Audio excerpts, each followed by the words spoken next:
If you're a parent, this is one story you won't want to miss. Moving from the U.S. to Panama with 3 young children is no small feat. Discover how Stacey's adventurous spirit and determination led her to embrace a new life in Panama. Welcome to the Panama Podcast, from dreaming to doing. I'm your host, Melissa Darnay, an American who's been living her someday, every day since 2012. Get ready for a weekly dose of Panama sunshine and inspiration, from hilarious expat adventures to insider tips on living, investing, and having a blast in Panama. Curious to learn more? Go to choosepanama.com and snag your free copy of Panama Uncorked. Joining me today is Stacey Jenks from Dallas, Texas. One of the things we're going to be talking about today is what it's like to bring children to live in Panama. I know you have 8 children, so you must be an expert. No expert, but yes, we have 8 children. I'm going to ask you the question that is on everyone's minds. What brought you to Panama? I first visited Panama in 2010 with my husband. We just came to check it out, and we've never been here before. And since then, we fell in love with the country and have been back many, many times over the years. And then you decided to move here. How long have you lived in Panama as of 2024? Just this month, it'll be a year and a half. What prompted you to move? We were interested in investing in an investment property down here, and we did that. While coming to prep the property and get it all ready for rentals, we just felt this tug to move here. Decided, with all of our older girls out of the house, now was the time to do it. So you have older girls, but you also have young children. How many young children do you have right now? Well, here in Panama, we have 3 boys with us. Jace is 10, Dallas is 7, and Ezekiel is 1.5. Wow, you have your hands full. Yes, we do. So you came to a foreign country with 3 young children. Were you worried about how they might transition? It was one of the main factors that we considered before moving. All of the girls were already out of the house and, living in other states, so they had already moved out of the house. And we really thought about the boys and that they were young enough that it should be an easy transition for them. And it really has been. It's been easier for them than anything. What special considerations did you have for moving with children that you might not have had if it had just been you and your husband moving? I wanted to make sure the school system was very, very well, and the healthcare. Talking about schools, how did you decide what school to put your children in? It was a work in progress. I had a spreadsheet, and I had the schools, their pros, cons, hours. They were on an international calendar. If they were on a Panamanian calendar. The cost? The cost. There's so many factors. In my trips back here visiting, I actually went to all of the schools that I was interested in and met with, we call them principals in the United States, with the managing directors here, and, interviewed them and saw the schools and then decided which ones we preferred. Was it a tough decision? No, not really. We found one that we really loved. What school was that? It's the French school, and the boys have been in there now a year and a half. Are you French? No, I don't know any French. What made you decide to put your kids from the United States into a French school in Panama? The French school has an amazing network of schools throughout the world and for countries like Russia, Spain, France. If the boys are in high school and they want to go travel internationally and study abroad, they can go to one of the schools over there and pick up at the exact same spot in the curriculum that they're learning here. Brilliant. Just the opportunity that they will have being trilingual by the time they're in high school is going to open so many doors and options for them. Were there any other considerations in choosing a school other than the fact that your kids would all be trilingual? The French school was just the most organized. I've heard that the French school is very close to you. How long does it take for you to take the kids to school in the morning? It's longer for me to get them to the car than to get them to the school. So just a couple of minutes. Yes. Do you carpool with anyone? We do. There's several, children here that go to the same school, and so we have a family that they take them in the morning and we pick them up after school. So it's a nice arrangement we have. How hard was it for your children to make friends and get integrated into life in Panama? Super easy. We were here a week, and Jason had been invited to a birthday party, which is another story. I'd never been to a Latin birthday party before and didn't know what to expect. But he's been welcomed right away. He has many friends in many different languages, many different colors. There's just not any racism like there is in the U.S. It's refreshing, especially because right now things are a little bit tense in the U.S. with regard to racism. So to come to Panama where you really don't feel the racism, has that been a little bit of a weight lifted off of your shoulders? It has. I really like it. Both boys, they see no color. They embrace friendships with anybody. Do your children have fun after-school activities that they take part in? They have a lot they take part in, and they would take more if I let them. But let's see. Right now they have football, which is soccer, gardening. Gardening is an after-school sport? It is. And not only does it teach them, how to grow things and care for them, they also teach them things of how to reduce and reuse and recycle. We have art, we have taekwondo, we have chess. We're not in some of the others, but they have a circus group, they have a theater group. A circus group? What do they learn in the circus group? I don't know. I think we're going to try that next year to find out. They're taking taekwondo, gardening, chess. That's a well-rounded after-school activity program. It is. And in the meantime, they're learning Spanish and French. And you told me earlier that they have a French tutor that they also meet with a few times a week. Yes. We don't speak French in the home. We don't actually get to hear the boys converse that much in French. We do to some of the other tenants here in our building. But when she's there for tutoring, that's all they speak is French. It's been 6 months and they're fluent. And we don't know what they're saying. This is going to be a problem for you in just a little while. I know.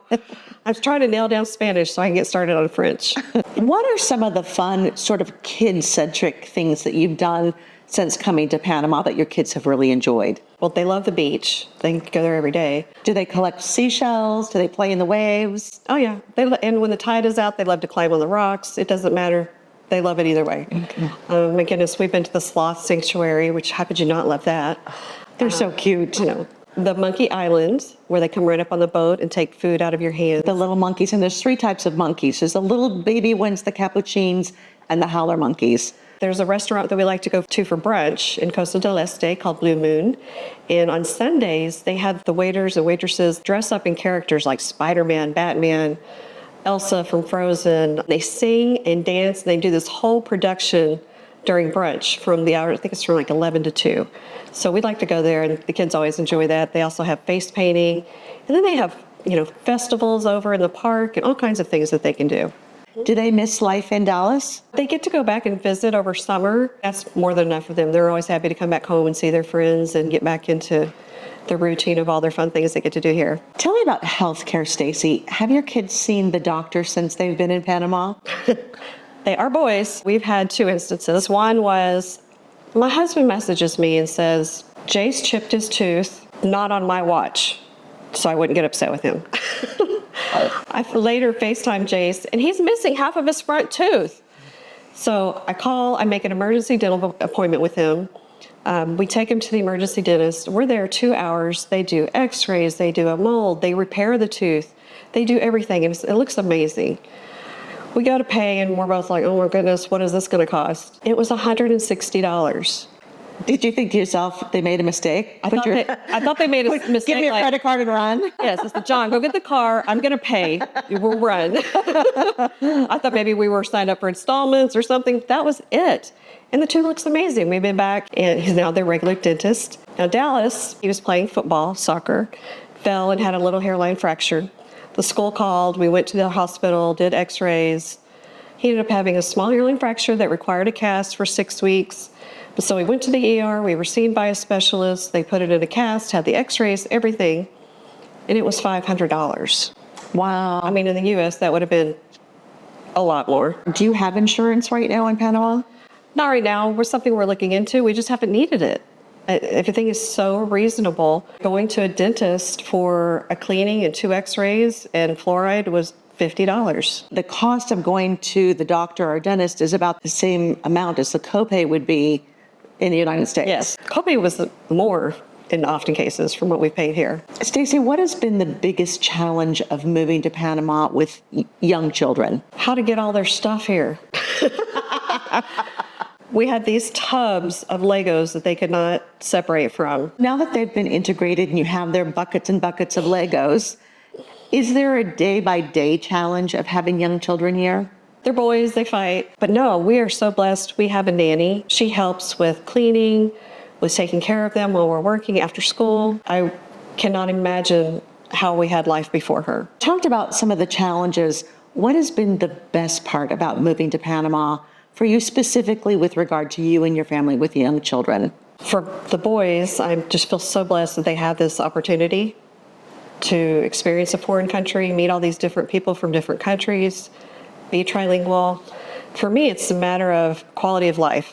I've learned to slow down a little bit, enjoy time with friends and family more. As you look into the future, maybe when your kids graduate from high school, what is your hope for them? I hope they are super successful with all these opportunities we've given them, and they will support us. I wasn't expecting that answer. Let's reverse that a little. Give mom and dad a little cushion. So that's a fair segue. We've been talking about them this whole episode because this is about coming to Panama with young children. But let's put the children aside for a moment. What's been the best part about moving to Panama for you personally? For me, it's been a number of things. I'm happier. I'm healthier. I've lost over 20 pounds. I so appreciate how they don't have all of these steroids and preservatives in the foods like they do in the U.S. Everything's fresher and it tastes better. So many new experiences that we can try, seeing sloths, going ziplining. And I know you can do that at other places, but right here we have everything you could imagine. If you drive a little bit, for a while you're in the mountains. It's a completely different microclimate. It's just a whole other world for us, and we are enjoying it so much. We are living right on the beach, and we love it. We could not do this in the United States. Did you ever think you would live on the beach? I never thought I'd move to Panama. Living on the beach is on a lot of people's bucket list, but for most people, it's one of those unobtainable goals because it's just too expensive. It's definitely too expensive in the United States. In Panama, living on the beach is about what you might pay in, let's say, Iowa. It's very attainable here. That's exactly why one of the many reasons why we moved here. I mean, we have this wonderful view we see all day, every day from our apartment. We get to watch the ships go in and out of the canal. We get to see wildlife, sloths, toucans. We have a hawk that lands on our balcony almost every day. Have you named him? We need to name him. Well, the boys gave him a name, but I couldn't figure out what they were talking about. Since you've been in Panama, have you had a lot of family come visit? Yes, we have. As a matter of fact, our investment rental property has been almost full entirely with our family. But I couldn't be happier because I get to spend a lot more time with them here than I did in Texas. It's crazy. All of our girls have been here. It's easy to fly back and forth. Like I said, I take the boys back for summer. They stay. We fly them back to Panama. It's super easy. And my parents have been here. We've had brothers and sisters come and stay. It's been wonderful. We've really enjoyed the extra time with our family that we literally didn't carve out before. That's interesting that you were closer, but you didn't carve out the time. Mm-hmm. And now you're further away, but you carve out the time so you have more quality time. Yeah, and I think they also want to come see Panama. Yeah. What's not to love? If you saw our view right now, we have the deep, deep greens, the blue blues. And of course, since it's cocktail hour, we have a glass of wine in front of us. Stacey, thanks for joining us. We're going to focus on drinking our wine now. Until next time, cheers. Cheers.